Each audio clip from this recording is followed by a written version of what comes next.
Hello everybody, welcome to our bi-weekly dev stream. I am HB. To our side here behind the camera we have Matt. There you go, his hand. We have Mark to the other side, and as a special guest we have Julian, our concept artist. Hello everyone. Hi. If you guys have any problems with the stream, please let us know because it's a new setup, so we're still trying this out. Yeah. But other than that, how was this last week? Did something happen this last 2 weeks that you guys want to mention? Yeah, there's a lot of things. The big one is we went to PAX. Which was awesome. Which was awesome. We're all, well, the guys... I didn't go. Julian didn't go, but the people who did go, including myself, were kind of like drained. Yes. It was a really long and like, I'd say eventful PAX, but we'll talk about that more in a little bit. It's just I think it's an interesting time right now because the game launched and we're about like a bit over a month. I think it's been like 5-6 weeks or something like that. Something like that, I think yes. it's been longer, like month and a half, and we're at the point where we kind of like predicted, which is like after we launched, everyone was like, "My God, Foxhole's amazing! It's the best game I've ever played. I can't believe you can do this. It's the new toy." and we were like, no, this is like the honeymoon period, and once the honeymoon period's over, and the oohs and the ahs are gonna start to turn into like there's too much team killing. Yeah. I feel like the game needs more of this. The aim of the foxholes themselves, which is I think like a healthy thing, right? Because like people are sort of like starting to I would say like they're really getting to know the game really well. Mm-hmm. They're starting to know like the ins and the outs, which includes both like the good things and the bad things, right? And I know that a lot of you guys have been sort of raising a lot of issues over the last while about like bugs and like exploits and like balance issues and stuff like that, right? Like trust me, we are thinking about that stuff. It's very like that stuff is like stressing us out a lot. It's on the top of our mind. It's definitely not like we're not like sweeping it under the rug. We are definitely working on all those issues. And sorry, you want to say something? No, that was just in regards to that. It's just that also we have a huge influx of new players, and in the first weeks they haven't played the game enough. They might not encounter things. But as the more people play, the more people encounter game-breaking things, or not in game breaking, but just bugs in general. And the nature of this being an early access game is that there are things that we still have to fix. Yeah. And it's not natural that after this amount of time we start hearing more about the bugs. Mm-hmm. It's not that it's broken more, it's just that it was there before, but people didn't find out. So we just start hearing more, and people that are happy with the game, that like the game, that stayed with us 4 or 5 weeks now, or how long it is that has been out, are the people that are going to be talking about it and staying with the game, right? Yeah, I think a lot of it too is like the players that were around for a very long time, that have been playing Foxhole for like half a year or a year, right? Like a lot of times they're used to some of these issues. Yeah. And they don't even think about it anymore. Thankfully, they just kind of like work around them, or they're a bit more like forgiving, but like, you know, a lot of times when you have all these new players, suddenly these same issues tend to like resurface, and like we're still like backed up in our schedule. Like we wanted to, I think it all started obviously with the launch that kind of like pushed everything back, and then we've been promising like landing APC and that whole piece for a very long time, so it's like we didn't want to like push that back any further, but I think the pieces are in place. Like the vehicle like development is finally moving back into the right position, that we can start like moving forward again, and we're not sort of like struggling, sort of playing like the catch-up game. And we're also like expanding the team, right? Yes. And that in itself is a big thing, because there's a lot of work there in like making sure that first of all, like the hiring is not a simple matter. Yeah, that takes time consuming process, and it's hard, and you have to search. And then once they're on board, that also takes time to like train people, and once, but this is all kind of like building up to once all those pieces are in place, then we can start to like march forward again, right? Yeah. But trust me, everything that's happened, like we're trying to like prepare for a future where we're just working on so much stuff, right? It's just Yes. Growing pains, right? it is growing pains, yes, in like every direction, both outside with the audience and Yeah. also on the inside with the team. But anyways, enough about that. Should we talk about PAX? Yeah, let's About do PAX? it. It was really fun. So yeah, we had here are some some pictures that we took during PAX. Okay. Please disregard some of the bottom ones. Having too much fun with your new camera? It was a lot of fun. Yeah, the PAX was fantastic. I don't know about you guys, but no, but the only one that was with me at PAX right now is Matt. Sorry, Mark. Matt was here, but it was a lot of fun. We managed to. It was the first time during PAX that we had our game out in a sort of way, and like a game that has been played by a lot of people. Yeah. There was a lot of fans that were there, a lot of people that came to talk to us, streamers, players, people that just do logistics. I want to give a huge shout out to some of the community members that went to talk to us. There's like the picture on the top middle there. Some of the community members that voices that you might know actually were there with us. Also a shout out to Whiskey Sim, the guy that does Foxhole Rocks, which is that amazing website forum that he has been growing and growing. And if you can put the link for on the description or somewhere, Matt, please. It is. He came to talk to us. That was, yeah. He was like, say thank you for us, and we should be thanking him for like doing all the work. So Yeah. it was really, really nice. We had streamers that came to us. It was such a good. It was very different. Yeah, and I would event. say it was by far like our best PAX. Like, And that's we've been considered to that. so many. And that's considered that our booth, in so many ways, was not the best. What it No, it could was be. a terrible booth. It was really This is the bad. first time I'm seeing it. So yeah, like our booth was it's very difficult to Yeah. show a game like Foxhole off at a booth because it's a long form game, it's a large scale game. We don't have like an online connection, so we brought a demo, a really crappy demo that supports like 4 players. And anyways, I'm not gonna get into too far, but I think we need to like rethink our booth. Yeah, it was not For next representative one, yeah. of the game that It's you just not guys representative know, of the game, and right? not the gameplay and the crazy things that can happen during a battle Yeah. or things like that. So there's a very good chance that we're gonna change some things for the next events. Yeah. So stay tuned for.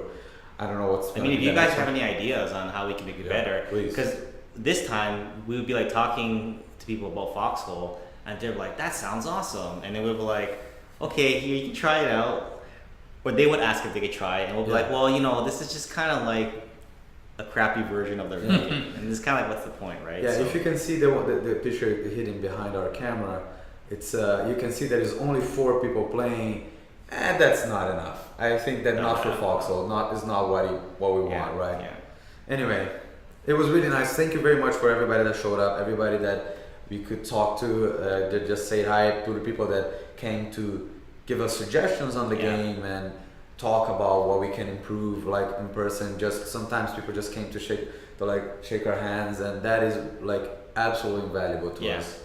And thanks for the guys who set up the live stream. Absolutely, Crazy On Fried Saturday. Chicken was there. Chago Hat was there. I Saw Bear was there. Yeah. So thank you very, very much for. There were other people that. Yeah. I'm forgetting people right now. I'm blanking out. Sorry. And that was really fun. Yeah. Actually, I actually hope that kind of like inspired me Yeah. to do more of that stuff at a future PAX and kind of like less of just what we had, right? Yeah, So it was really cool. Yeah. If you guys want, there's some more pictures that I might not might not be happy for me to share. Some like just general pictures. If you guys insist enough, I'll give them. Anyway, moving on. We're gonna go to a little bit to community highlights, which is awfully delayed this Yeah. week, and it's because of PAX. But I am working on it. Should be out very soon, as soon as possible. But we're, as per usual, what I'm gonna do on this dev stream, I'm gonna pick a few things that are gonna be on the community highlights, and I just wanna talk a little bit about them. Cool. Okay, the first one is this video from Sapphire, which, well, let's play it. I hope there's sound. Let us know if there's sound, guys.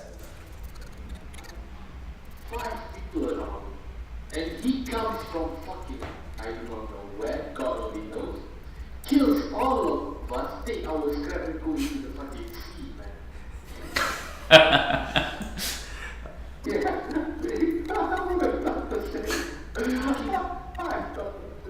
fucking alone, bro, fucking alone. Yeah, that's what I'm known for. Yeah, the reason we do mainly is that logistics just can't transport stuff up to there for me. We have a lot of stuff. We have rifles, but 2 shipments full truck didn't arrive to there for me. They got delayed. I feel like I was on a trip watching that. This is so. I love this video. Accurate. Absolutely, because this is like a true recounting, and I love the way it was done with the drawings and everything. It's just like a voiceover. Animation. Yeah, it was fantastic, and just talking how scary sometimes facing some of these old-time players from Foxhole that know so much about the game. They're so good, and it's like that. If you have a truck and you happen to meet Nedzvar, you are screwed. Like, you might be in a platoon and you're still screwed. I love this video. I laughed so hard when I watched it the first time. That was so good. Should we move on? Yeah, let's move on. Anyway, this second one. This is a drawing by Kim. We have it's a very famous person, Kim Jong-un, apparently. That's the name of the yeah, the name of the on Discord. And that's his concept for a female colonial. I particularly like this one because I don't know if you remember, some time ago we had some concepts from 18. Better than my old ones. The old female ones that I did. It's way better. We had some concept from other players of female characters. Yeah. But those are like heavily stylized, right? We had the heavily stylized ones, yeah, which were in a very, very different style. I kind of like this one because it's more of following the Fox. Well, you can talk way more about the concept. Well, they have a clear, because we've developed what the characters look like now, then the fan art's getting more accurate based off of that. Like, there's well, like now there is actually something to like base it on, whereas previously it's just random like World War II stuff. Let's right? pick up some stuff that we like from World War II, and Yeah. So I think that was really sweet. I like he was particularly fond of trying to get into community highlights. Well, you did it. You got into community more highlights. of this, yeah. Yeah, absolutely. And that's the third thing that I picked. It's something that I find it very, very funny. I think Sapphire again. Oh, Sapphire, you are on fire. See, I know. Sorry, I had to. I'm too tired to get back to knowledge. to like try to respond to that joke. But. Anyway, and I like this one more about the joke that is there about the 10 CCE plans in comparison to the Pug war plans.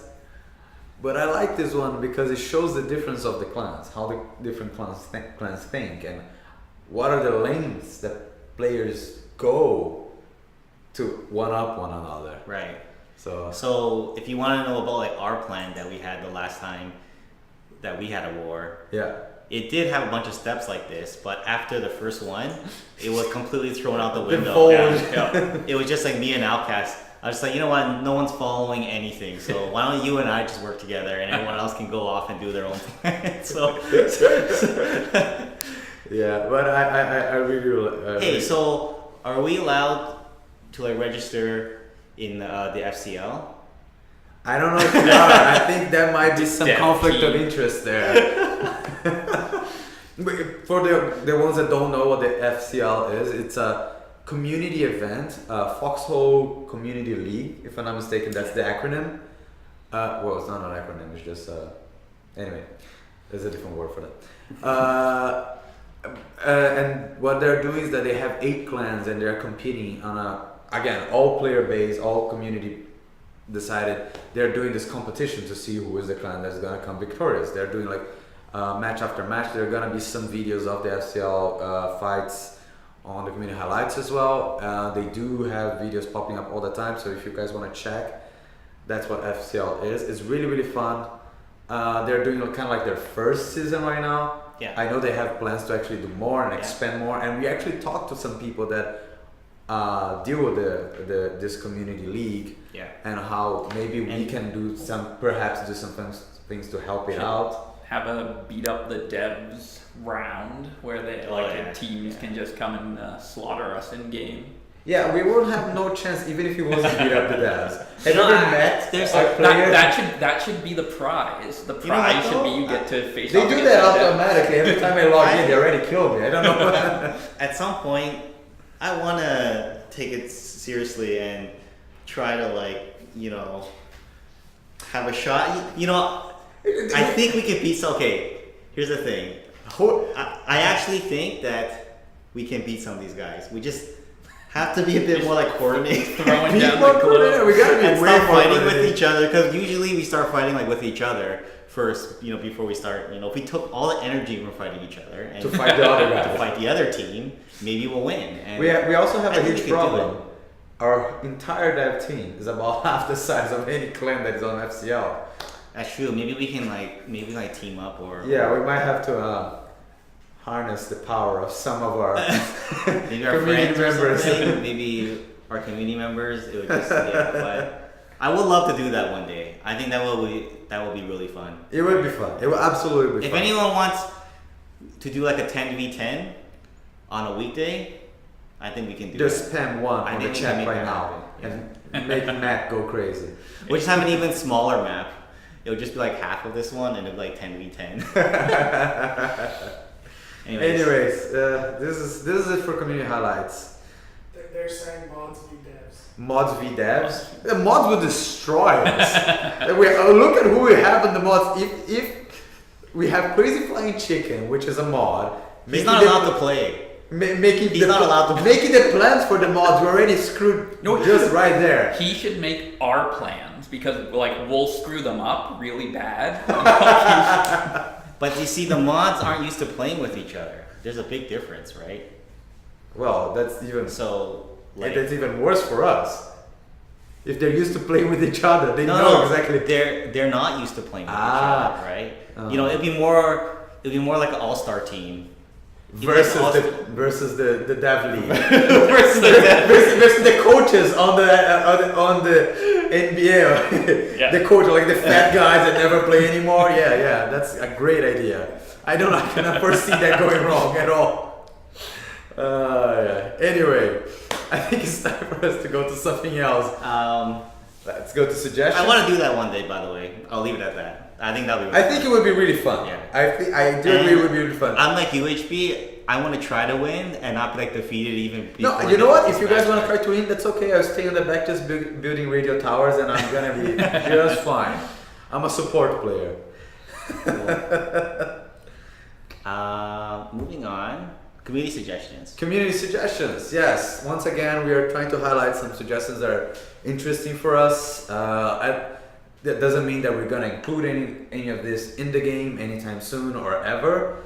It's just things that get our juices flowing, get our ideas running, and it's interesting for us to talk about it. Anyway, Foxtrot suggested, probably said before, but could you extend the tech tree of the soldier supply station? Instead of grabbing out individual items all the time, could there be a way to have a crafting recipe to create soldier packs? This would be in addition to current system, but allow logistics to say, put one first aid, one trauma, one soldier supply, whatever the weapon that is suitable, and output a medical uniform backpack combo. Albeit cosmetic in many ways, would allow for a variety of ready-to-use roles from the outposts. And a player that is playing medic could just grab a pre-made kit and would hopefully have people play some defined role without forcing people to stick to their role. Yeah. Yes. So I really like this idea. Yeah. And I've been wanting this since like last year when we were thinking about how to redo all the weapon production stuff. Yeah. The thing I didn't want is a fixed loadout. Like, Yes. oh, you get the rifleman pack, you get the medic pack, you get the whatever pack. That's something I would never want. But I think the cool part is letting players figure it out, right? Let them be the ones who like say, what is the optimal amount of like ammo Yes. in a rifleman kit, as an example. Well, for instance, I think that even if we run back on for the last slide where we had the pug plan, and I'm pretty sure that one of the places there, especially in the beginning, like the people that are invading other towns, I'm pretty sure that they actually say you guys pick one rifle, one ammo, and like I think it was like 48 or 40. It was a very specific number of basic mats, which they figure out is the proper amount for that package, right? And I think if we have support for that, just like he's saying, sure, we're not forcing anybody to play that, but for teams that are more organized, it's gonna be way more interesting. People can find out what is the optimal pack for as they say, a medic or something like that, and tie in with like maybe some visuals. Mm-hmm. That might be really interesting. Well, it would also help out with clans helping out solo players, because like brand new people who don't know what they're doing in the game can go and get like clans could make like a conscript pack, which is just like the bare bones, like you're here's the random pack. Yeah, something like that. Yeah, it's a really good idea, Julian. Yeah, I like that. This idea is really cool. This is awesome. I really hope that eventually we see something like this in the game. Yeah, I like this idea because it doesn't it understands the core mechanics of the game of not doing forcing, like a fixed loadout. Exactly, and forcing things to do. Because a big thing for us is like we don't force anybody to do anything. It is a sandbox game, but just gives them more options to clans. And we always said that we want to expand on the social aspect. Right. And when we say social, we say everything that is around that, right? Really cool idea. And like helping a player of like one skill level can help a player of like another skill level. Absolutely. Yeah, which is an amazing thought. Next one. This is from Colt Bolt. There needs to be a way to make sure two walls are connected together so that when I build 3 concrete walls, I know that the middle on is connected with the other 2. So I think that's also a problem for if sometimes you might unintentionally leave gaps, which visually they are there, but most likely the gaps are not actually affected, but visually it's different, right? Well, we've been bringing this up a lot. Like just Adam will mention it, like it'll be cool to have some sort of, not necessarily a snapping feature of walls, but something, I think he was really passionate about that, wanting people to build bases that can be like well organized and not just, like beyond just the walls. I think there's been like a complaint a lot of times about players just sort of, complaining about the late game mess of like spamming walls and structures everywhere. Having 3 grades, one after another. And I think that almost has like, this is a guess, but what we found that we were very surprised about is a lot of players tend not to like playing in the later parts of a war, right? Which should actually be like the coolest part of the war. But I think that some of the reason why is because wars might tend to rot, in the sense that these bases just become so full of spam, and unbeatable defenses, kind of. That is one problem, but it's also, I think, like the messiness of it. It's like there's a threshold, right? And I think probably once it passes a certain threshold, it's no longer like a cool base. It's like a messy base, and it doesn't look nice. And I think that, the spam itself is like a whole nother problem, but something that could help is like a snapping system, right? Yes. Something that will make things so like, you won't see like the overlapping walls. Maybe even like give people the means to like have like a custom, more modularity, you say, like the length of the wall. Because right now, if you have like 2 walls that are like this, you gotta build those 2, and you gotta build another one which is like overlapping. You can't just kind of like arbitrarily fill the gap. Yeah, right. So let's say like the path that they're trying to block is 2.5 walls Yeah. wide. Yeah. Then the third one will obviously be Right. not So weird like position. instead, if there was like a SimCity type system where, you know how in SimCity you can like drag out the road, Yeah. and it just like the cost just kind of like scales. Yeah. Or if it's not that, some other tool to kind of. Well, even if we had, for instance, again, this is just spitballing. We had different length walls as long as it fits with our footprint. We have to deal with that technically on our side that like fits on the footprints that we already pre-established for what are the sizes that we need. But let's say we have a third wall, or like a third of a wall that you can just place that can fill in gaps and stuff like that. Yeah, I think all these ideas, you know, we're sort of playing around with the idea of doing, putting our updates, each of the large updates have sort of like a theme to it, right? And it'll be cool if there was like a builder's update or something. Where, that would be you know, like that's when we add in maybe some new like building mechanics. Maybe we like try to do some of these Another ideas. different thing that we could do and just think about it. Imagine if you have two walls, and just by the fact they are touching, like their collisions are touching, it are automatically merge. Yeah. Like it's just like automatically. Yeah. That visually that might look very interesting as well. Yeah. It's one of those things where it's like, because it's not solving a major problem, it's like It gets pushed. it wasn't done Yeah. like over the last year, because like it looks like ugly, but at the end of the day it works, right? Yeah. Like you can block off the entire wall and it just looks really messy, but I think that's all something that we want to like address at some point, right? So I think there's a bigger problem. For instance, the gate elevator. It's Oh, a yeah. bigger problem to solve. right. The catapult. Yeah. Anyway, it's and another suggestion by Lurkas. It's a small detail thing. What if an explosion happens near your player? There's a chance their helmet will get knocked off, and the same when the player dies.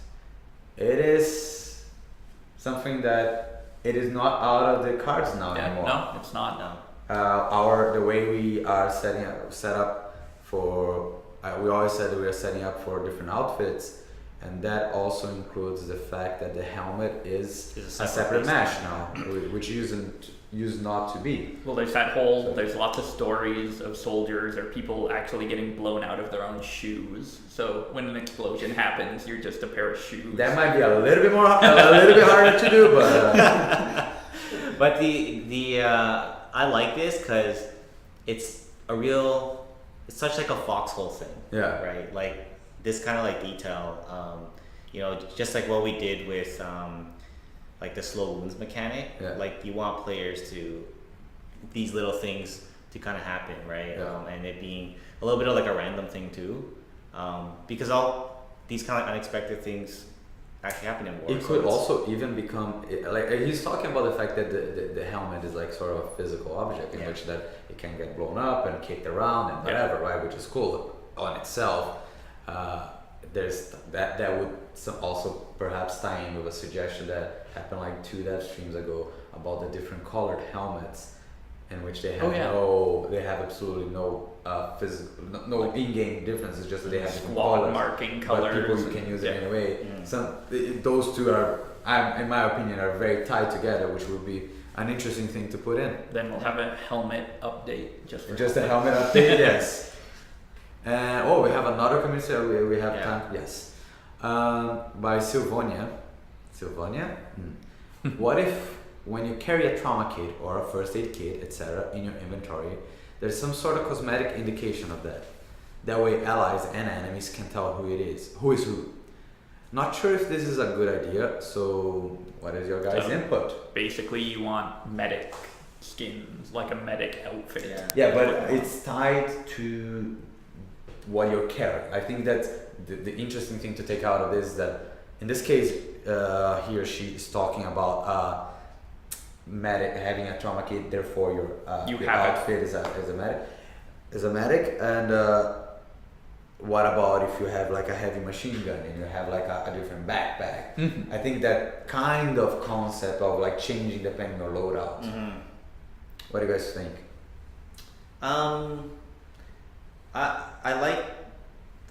I think I'm a little bit like iffy on your outfit just being changed because you're carrying like a trauma kit. I think I'd be more for like a visual change that's not like the whole outfit. Yeah. If you are like maybe you actually see the trauma kit. Like on a pouch to the side. Something like that. But I always like feel like something like that is sort of just past the threshold of like are we forcing you outside outside of like the sandbox thing. Like what if someone wants to wear like the medic uniform but not actually even do any of the medic stuff? It makes no sense. Or vice versa. That makes no sense, right? But it's like that's the freedom that we want players to have, right? Well, if it's tied to a medic outfit, if we actually like you build medic outfits and then the people that want to play medics take them and use them. If there's that kind of like you have to spend minerals to get the outfit, then people who don't care and just want to run around and shoot people won't look like medics. Yeah. I think that I think our only like the idea of having different outfits that identify with different kinds of roles, even if they're like all player driven, it's very, very interesting. We always said that we want that and we like that. I think that our only issue with this particular suggestion would be the fact that the way it was worded, it seems like it was automatic. Like automatically you have I might be like running with a rifle, and then but suddenly like I have a medic outfit just because I got a medic kit on me, and I might not want to play as a medic, right? Anyway, but the idea of having different outfits, definitely it's a cool idea. And there's actually something we're going to show later. Yeah, later on. That is related to this suggestion. That's why I kept saying the word medic over and over again. I wonder what is it about then. Cool. Anyway, I think this is our last suggestion. Yeah, I guess we're going to move on to some concept stuff. Awesome. So we have Julian here today, and I'm hoping that he can walk through some of the concepts that he's been doing, and sort of maybe you can give us some of your thought process on each of the concepts that we show here, and then we can talk a little bit why we chose the one that we chose in here. Well, this is the Warden landing APC, the Warden variant of the APC everyone's already seen, which is now the Colonial one. And the kind of major design, like the major design difference, I guess, or what I was going for was to fulfill the exact same role as the Colonial one. So like you see it and you immediately know it's the APC, or you see either of them and you immediately know it's an APC. But then it's all the small details, the curved edges, the shape different, the kind of internal shape differences, because both of them are basically just big rectangles, like big. I jokingly say they're bathtubs. Yeah. But then it's all the kind of like the flavor inside. The small like what would the Wardens. What would it look like? What would it like? The tanks have round shapes on them. So the culture, if there was a fancy limousine, if there was a Warden car, it would have round edges as well. And we want that to read in the vehicles. So from these three, I remember when we first looked at it, you were like, my least favorite is the bottom one there, C. Yeah. So what was the reason behind it?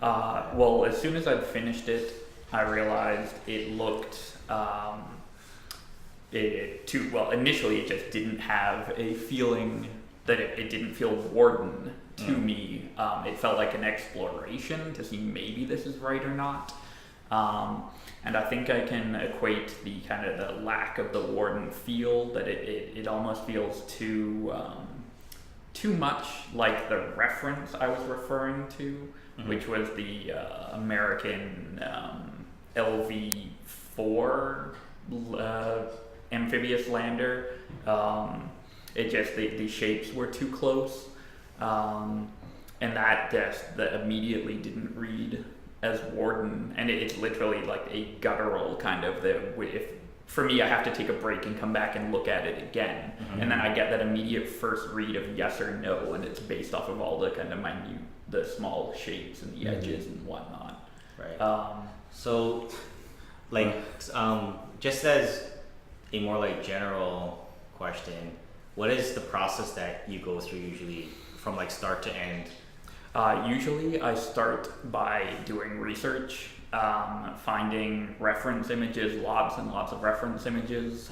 I try to avoid the most identifiable vehicles, like the Sherman tanks and whatnot, like anything that you can immediately say, oh, that's American, that's German, that's whatever.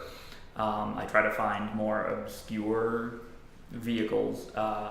Then I think about what is the purpose that this is fulfilling in the game, and what's the general, like, if it in the case of an APC, it's literally got to be like a big kind of dump truck full of people in the back. So it's got to have a big flat platform. It's got to have a driver's seat. If we have a passenger, this vehicle does, a passenger seat. And just kind of reference things that actually existed in World War II or World War I, World War II, and the way they did it informs the design a lot.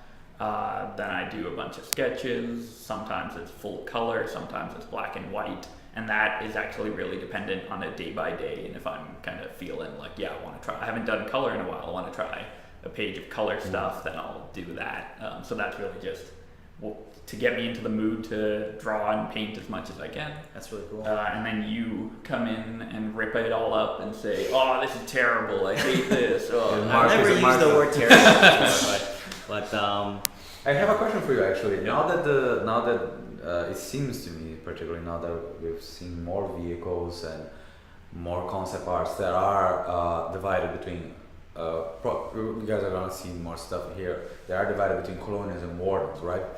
It's obvious that there's a very particular visual to them for each particular faction.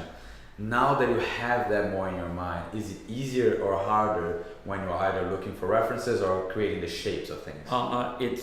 I have, day by day, I have a clearer image going forward, but it's never easier to find reference, because I really just search and search until something stands out. But there's not, like, I don't necessarily know what I'm going for in terms of looking for actual, like, World War I and World War II photos. I'm kind of just like going everywhere and seeing what sticks. What's like, no, this will work, this is cool, I didn't think about this, but now I see it, like cool. Stuff like that. Yeah.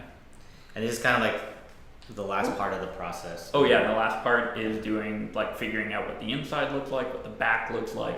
This is all just for the 3D modeler, trying to find the fastest and simplest way to explain to the 3D modeler what they're going to be 3D modeling without necessarily over detailing it. Yeah, and this part is like super like important. Just because, like, we found in the past when we skip this step or something like that, then at the modeling stage something will be off, like the scale, like suddenly we find out that, hey, how many people are supposed to like fit in this, and it's supposed to be 6, but it's off because we didn't get the scale right here. So at this stage it's more of like a technical, it's like a translation almost from like the concept to like a technical thing. Well, with this, the 3D modeler can work a lot faster. And again, it's like, we'll walk by their desk and be like, oh, I didn't think it was going to look like that. And at that point, it's my fault for not having... Well, that usually happens when this, like, step is skipped. When we skip this step, there's a much higher chance of that happening. So we've kind of learned through trial and error not to skip that step. Particularly, I find this step important for the modelers, because when I start rigging things... Yes, it also informs you animating and rigging stuff. No, not only that, like, I start rigging because when I rig any vehicle, I put a model. The first thing that I do is I put a character in just to see if scale is, double check if scale is not completely off or something. And when we used to skip the steps, sometimes that is the moment that we're like, after everything has been modeled, and then when you put in the character and you're like, oh, they don't fit. They don't fit. God damn it, they have to like start adjusting. We've slowly gotten better over the last we've been doing this for like 4 years now, what? Right, and even on this project alone, we've gotten so much better. But anyways, wanted to mention that this is going to be... Oh yeah, this is the final design. This is the one that we went with that we felt just worked right. And will feel great next to a bunch of warden soldiers and running over colonials and all that fun stuff.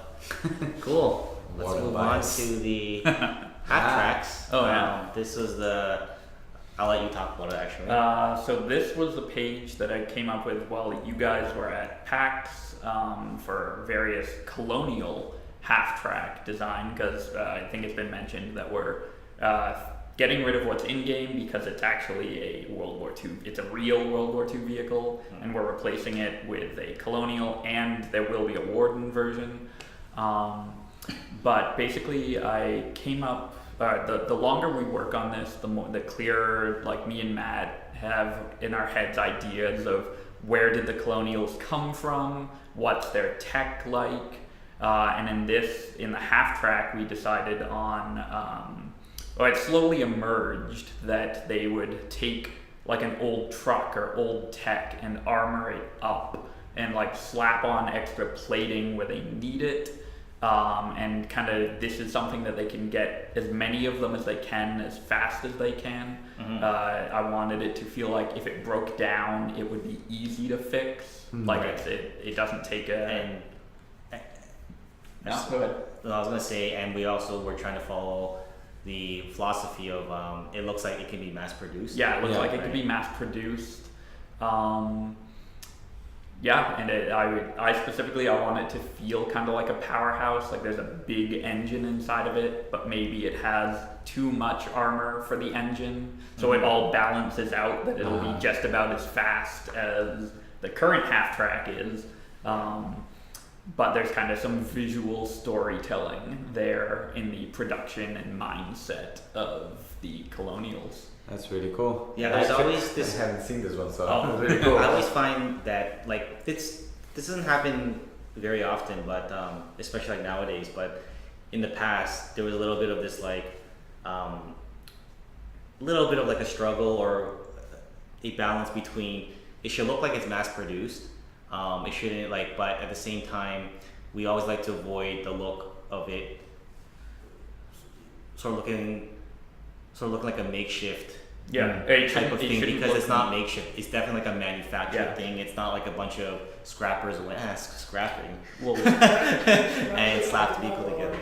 If anybody can hear me, there was a time when we weren't sure whether it was going to be like a Fallout style of game. That was way early though. That was really good. I think that was even coming up to the half track. That was before me. We weren't quite settled, and I think this shows a real growth in design. Yeah. Well, when I came onto the project, I specifically remember asking, is this going to be like a Mad Max kind of world where everything's scrapped together? And that was a definite no, but I'm glad I asked. Yeah.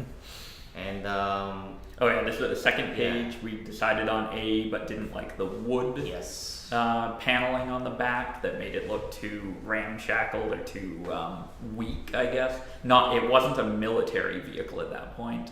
And C was still up for grabs at that point. So I had done a different version of B. I like that. And that's the one we ended up going with. So I fleshed out the back. And the compartment at the back, and then the interior. Does the back open? No. I figured this, like a pickup truck, you just hop in to the back of this one. And that's actually, it wasn't uncommon in the real world. Cool. Real World War II. So, now on to some of the fun stuff. So, actually once in a while, when Julian has like a pocket of free time, he goes off and starts working on some stuff that wasn't necessarily planned. So we decided to like pull a couple of those things out, and maybe you can like walk us through some of that stuff. And the first one, I think it's gonna be kind of interesting because it actually turned into like a 3D model. Yeah, well, it's because it was easy. Yeah, it wasn't. And it's turning into a rig as soon as I finish that tutorial. That rig. You guys are forcing this one. Yeah, we're trying to shove this into the game. If you guys like it, we're fighting to get it in. Cool. So, field station. So it's really basic, but the idea actually came from giving future medics. Again, I said the word medic. Giving future medics a tool or something on the battlefield that they could use. The original idea was I was going to call it a medic station and put like the green cross kind of thing that we have on the front. And then we were just talking about it as a fun idea floating around, that it could be used for anything you want. And kind of the idea being like, you could set this up, 2 guys like the field artillery could set this up in the middle of a battlefield and have somewhere to hide behind as a mobile defense that would take effort to put up there. And then the storage box, again, it was originally the idea that you'd fill it with only medic supplies, but then we're like, anything you want would be better. I remember you showed me like a reference of like a real thing, right? It did. The idea came, again, I was flicking through Pinterest or someone's World War One some worn up collection, exactly. And I found reference for a really old mobile shield wall that I don't think actually worked or was used during World War One, but at some point someone built it, and it was giant. It was like this, had 2 wheels but significantly bigger and kind of a slit to shoot out of. But it also had seats, so you could just sit and shoot from these tiny little slits. And that's kind of where this whole thing started, of a mobile shield might be a really good fitting idea in our game, just because there's the tons of defenses that you're going up against. Like, I could imagine this, 2 guys rolling up against a bunch of foxholes, and this thing, who knows, maybe it's full of HE grenades, and then suddenly you've got like an option to work with to fight defenses. And like, no, that's really cool. And like, just to be clear, these features aren't scheduled or like planned. Yeah. It's just like in the brainstorming. This is some of the fun stuff. When I have a moment of free time, I'm constantly thinking and not shutting up about ideas that I have. Like this one in particular because it now is, as Mark said, is being going through the production. Because what happened, like, you designed it, and then Adam had some time to model it. So he modeled it and textured it, and now when I have some time, I want to make sure that you don't have time. Which is very easy nowadays. when I have some time, the rig of this is almost finished, and I'm using it to build a tutorial on the rig. So I'm like, slowly, then the next one, I think Matt is gonna make a tutorial for FX. Maybe he uses that one. I don't know. And then you gotta get a programmer to integrate it. So you gotta get like Stefan to do a tutorial on something. Yeah. It also dawned on me only after all of this that I'd accidentally designed the wheelbarrow for our game. So they were saying that it's an armored wheelbarrow. You're welcome. I found a way to get it in. I am very conflicted now. I don't know if I want it or not. we just have to push it past Mark and Get it? You gotta push it. No, I'm gonna do that one. As long as you're pushing like this, not like this, I'm okay. Cool. Next one is. Look at that. Look at that. So we've been messing around with designs for various outfits. The medic, I think, is the easiest one to sell, the easiest kind of immediate read. It's not that different from, in real World War II, the medics did not look different from a regular infantryman, except for like badges and strap, like armbands. He didn't have a lab coat on him. He didn't have a lab coat and a gun that really? killed you. Yeah, I know, right? Medics don't wear lab coats? Wow. But basically just more a bag that looks like it would hold medic equipment and some signs or like bands and badges to indicate. So I personally think that I like this approach because it's very much like a grounded approach.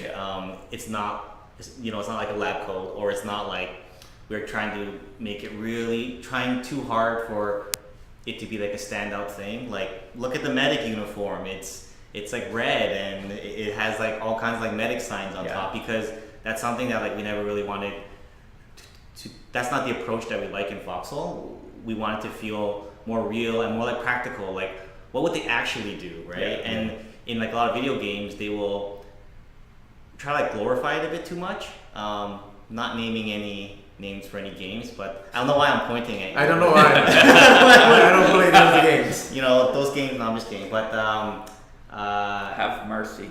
Yeah. It's a different thing. So I like this. I think this is cool. Yeah. Anyway, guys, I think that we are running a little bit behind. So do we have anything else? It's just it's some in-game paint. It's painted on in Photoshop. We don't have the model. We're not that far yet. Yeah, no. This is just like a paint over. Yeah, but that's cool. Yeah. That's really nice, actually. I think that's it. That's it. Do we have a bit of time? Yeah, so we have some time for the QA. And so you guys start asking questions. Please let Matt know. Matt's gonna sift through them. Meanwhile, when you guys start asking, Lurkus asked, what do you think of the setting of Foxhole? This is for Julian. What do you think of the setting of Foxhole? How much creative liberty do you have? Is there anything that you have done which the rest of the team may think it's a good fit for the game? I think that's that we showed the one thing. The setting I love. I love World War II stuff, World War I stuff. But as for specifically the setting, I did not have that much creative input straight off the bat. When I came onto the project, it was already a World War I, World War II game. Though I more fill the world, my input comes at what the vehicles that are, I guess what all of the assets are that are going to fill up this world. How are we going to fill it with character and story in this World War II world? So yeah, the setting, I love it, but I guess it wasn't my initial idea. Right. But right now, at least you have, as you can see, you have liberty to explore it and having fun with it. I have tons of liberty to explore. Aren't you? Having fun with it? Tons of liberty to explore within the setting, within the world, and to populate the world. I find that you tend to suggest the craziest ideas, right? Like even some of the ideas that you sent me like this morning, or like you'll just randomly send me these like screenshots or like references from like other things. Yeah. And it's usually like really crazy. Which is stuff. good. Keep our juices flowing. I actually I didn't know there was such a colorful variety of things used from like World War I and II until I met you. Like you were showing me, look at this like musical instrument that they used in World War II, or like that giant like horn. The listening trumpet. The listening trumpets.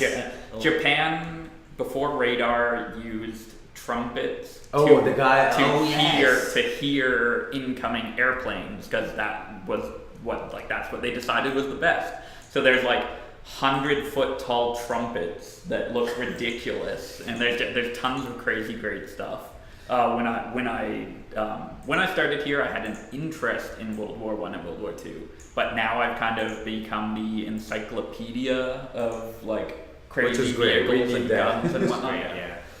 Anyway, Mechan1X asks, any thoughts on the direction you're going to take with AI defensive spam?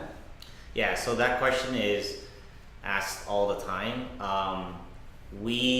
So I think it's important to sort of know the context of that problem, right? So the spam was much worse before. Absolutely. And we really toned it down for like the early access launch, or like right before the early access launch, and we did a couple of things to do that. One is we added the tunnel networks. Yeah. So because before you could just place them all over the place, and we toned down their accuracy by a lot, so they don't track you as fast anymore.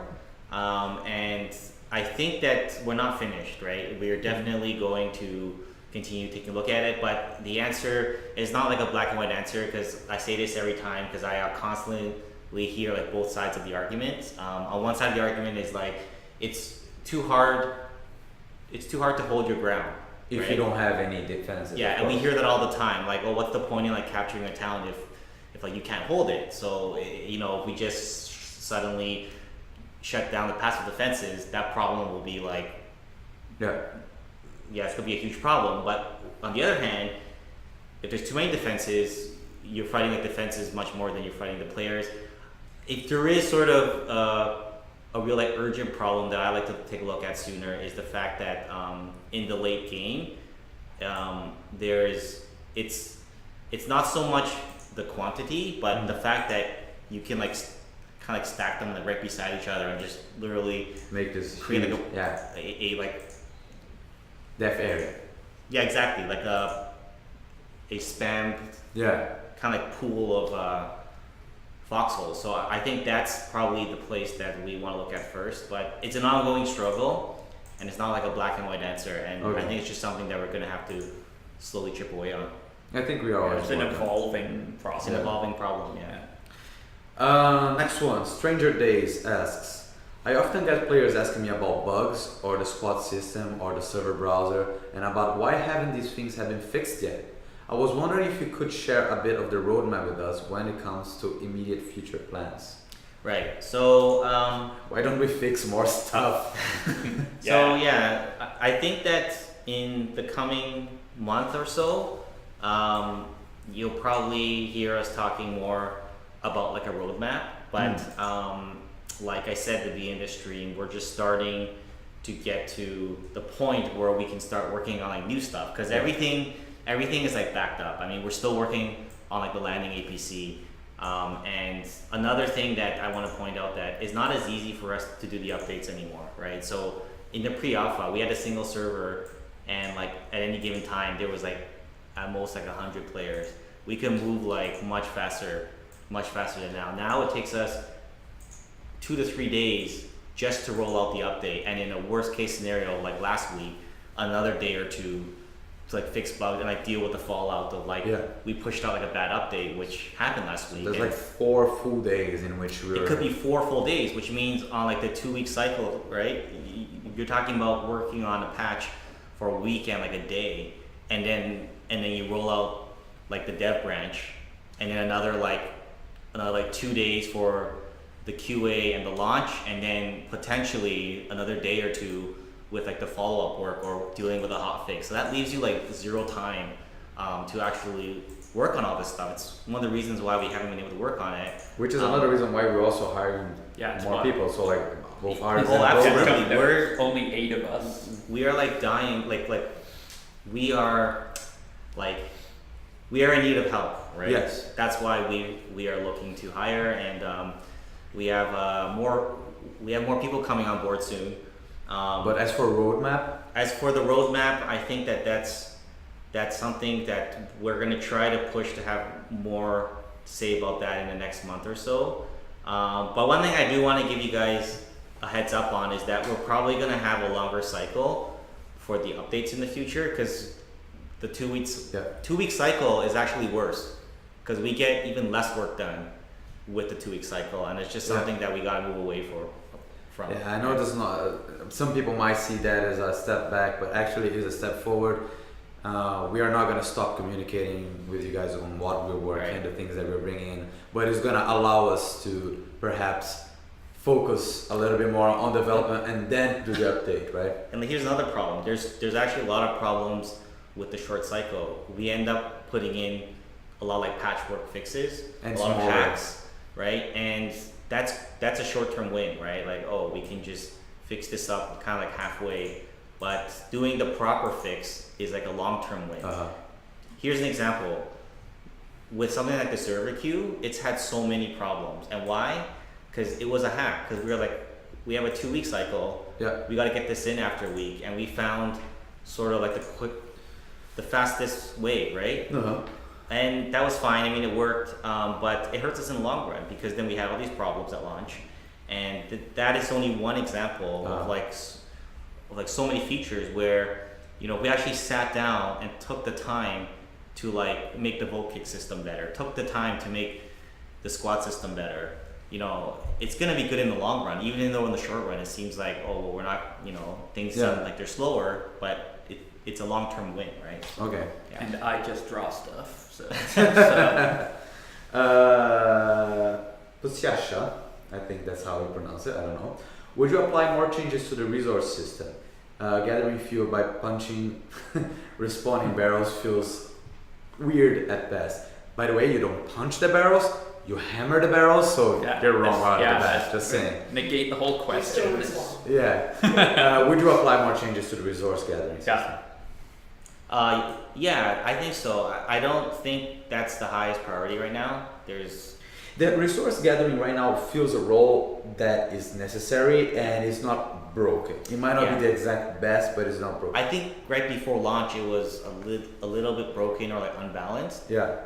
We made some changes and it's not perfect, but in the priority of things, it's not like the biggest fish to fry right now, right? Well, again, it's all evolving as we go. Yeah. So. To add to that question, there's a lot of people who think that sulfur is really slow. The questions come up a whole bunch, so I haven't asked it. How do you feel about the current implementation of sulfur in the game? Sulfur? I don't think that sulfur, the way it is right now, is the perfect solution. I would like to see a system that doesn't like exclude people as much, because right now it's like, oh, if you just happen to like miss like the rush, right? Yeah. Then you can't like use sulfur for like a long while, right? You as a player Right. stepped out. You as a player, but I don't want to go back to the system where making like mortar shells, making field artillery shells is kind of like an inconsequential thing. You just continue to expand like mortars. That's one of the reasons why we have sulfur in the first place. So I think a solution lies somewhere along the lines of like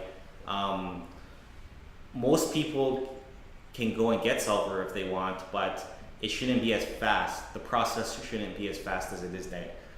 Right now, if you do get sulfur, if that makes sense, right? So sort of like we want to keep the flow of like heavy explosives kind of like in check, but without like excluding anyone who wants to try hard to get it. If that makes sense. So. Well, next one, Cheshire plans an ability to deconstruct ally enemy buildings that are not connected by tunnels. Properly balanced might help with endgame clutter. So to destroy or deconstruct or even salvage or maybe even take over ally and enemy buildings that are not connected by tunnels. Yeah. How do you guys feel about it? Like, I mean, I think we've kind of talked about that a couple times. Yeah, we discussed a little bit that I think he's right. It might actually help with the end game mess that we were just discussing just like 20 minutes ago. I agree. I think it's an interesting idea. I always think that if you give the players the possibility to hijack in some way, shape, or form what the other team has done, it opens even more possibilities of strategies, and I think that's always valuable. How to do it is, of course, is the big question, but I don't think I'm against that at all. No, and I think that even beyond structures, being able to go and like clean up like the vehicle spam is another thing, and we've talked about like solutions, right? I actually think that on the vehicle side of things, we have talked about some possible solutions that might be like a reality in the not too far future, right? Well, let's say, for instance, spitballing. You have some enemy structures in here, and you're coming this way with your tunnel network. Let's say you destroy all the tunnels that are connected to the enemy structures. You manage to connect your tunnel network to those structures. Then after a certain time, they turn into yours. It's an interesting thing to maybe think about, and how, if you ever played a game called Ticket to Ride, which is a training game, like how you like make paths and so like that's the things that you can do, you know. Right. Yeah, I like the idea of salvaging them, only because I liked the idea that has been mentioned a while ago of salvaging. Like if you're driving a tank and you blow up an enemy tank, you can salvage something from the enemies. Yeah, you can. A destroyed vehicle is salvageable. Makes sense. Which not only helps because you're destroying the enemies, but it also gives you resource that you can use in your effort. So if they can listen to you. If the building is not connected to tunnel for a period of time, the decay timer clocks up a lot faster. When it's done decaying, it turns into a pile of rubble that you can salvage. That could be interesting. So instead of having the long decay timer that it would have now, it amps the up decay once is it's not tied connected. to the tunnel Right. network. You still get some amount of resources out of it, even if it's lost, like something like hanging. I would personally really like to see the vehicles, players being able to like recycle their vehicles in some way. I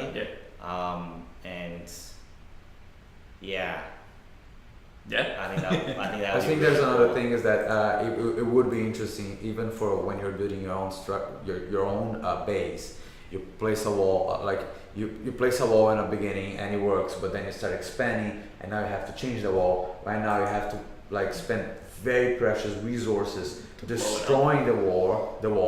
You don't get anything back, and then you have to build it again. Even if it's at a very bad exchange rate, you destroying it and getting something back might be actually interesting. That could be another use for the construction vehicle as well. Or for the sledgehammer. Or for the sledgehammer. Yeah. We have time for one more question. It's going to be our last question. Babadij asks, how are you supposed to fix barges if they can break down in the middle of the ocean? Additionally, what will happen for any APCs or barges that run out of fuel in the water? Yeah, so this is something we've definitely thought about. Okay. And we're working on a solution. Yeah. So with this one, it's we're gonna probably talk more about it with the APC release then. Yeah. So I think that we tend to try not to make things like magical in the game. Yeah. And we don't like magical solutions like, oh, you're stuck and now we want to give you like a magical way out, right? So I think that's kind of our thought towards that one. Yes. Right. But yeah. If you were on a barge, like if you were a guy on the barge, could you not repair the So there is something that a part of the solution, I guess I can talk about like this part, right? Is that if you're the driver, right? And this isn't a final thing, so don't take this as a final thing. But if you're the driver of the barge, and you decided to like jump ship or whatever, whatever reason, right? We do want players to be able to get out of the vehicle. Let's say you're driving the tank, right? Yes. And to actually switch spots and swap from the tank into the barge. Sorry, and then you can switch over. So that's a part of the solution. Which might tie into eventually, maybe, possibly. I don't know. I actually don't know about the system because I'm not the one working on it. But it might tie in with a lot of people ask for the ability to switch places inside a tank, for instance. Yeah. If you lose your commander or the driver just steps out and gets killed and just switch seats. Yeah. That's something that we might actually look. I think though that one possible solution that we're not like ruling out is that if you didn't bring fuel, then it's kind of your own fault. Yeah, the fuel thing seems like you should be prepared. Because like that's what I was saying with like the magical stuff, right? Yeah. Like in real life, if you don't bring enough fuel, and then you are stranded. You're stranded in your truck, right? Yeah. Like, we could have tugboat DLC. Anyway, guys, this was our last question. Thank you very, very much for showing up. Yeah, and don't forget that on next week we always have a community as well stream. So tune in for them. It's always on Thursdays on the weeks that we are not on. Thank you very much for everybody that showed the packs, for everybody that sent our wishes, for everybody that played during the time that we were at PAX. Thank you, Julian, for coming to talk to us about a little bit about our design. And if we didn't answer any questions, in 2 weeks we're gonna be back on Tuesdays at 2. Thanks everybody. That's it for it. See you guys. Bye bye. And Matt says bye as well.